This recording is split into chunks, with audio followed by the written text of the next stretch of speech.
In today's video, I'm going to teach you how to add animation in Adobe Express. To get started, open your project in Adobe Express.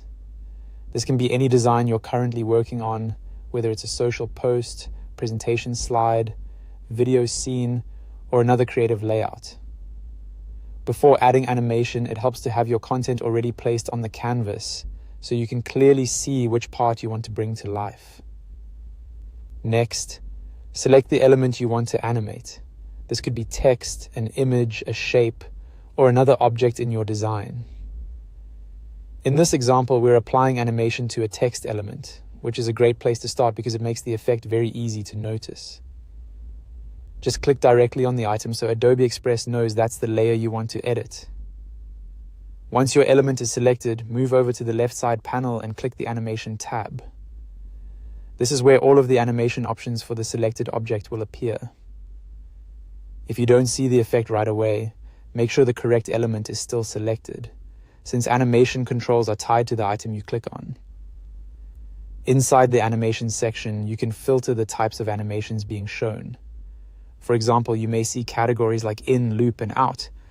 These are helpful because they organize animations by when they happen. In animations control how an element enters. Loop animations repeat while the element is on screen, and out animations determine how it leaves. Filtering can save time and make it easier to find the style that fits your project. After choosing an animation, you can fine-tune it by clicking the slider icon on that animation to open its settings. Depending on the animation you selected, you may be able to adjust options like speed, flexibility, pin percentage, direction, and pin area. These controls let you customize the movement so it feels smoother, faster, softer, or more precise. Not every animation includes the same settings, so don't worry if the options look slightly different from one effect to another. From there, preview the animation and make any extra adjustments you need.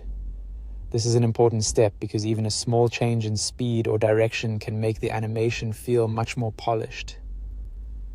Take a moment to watch how it plays inside your design and tweak the settings until it looks right. And that's it. That's how you add animation in Adobe Express.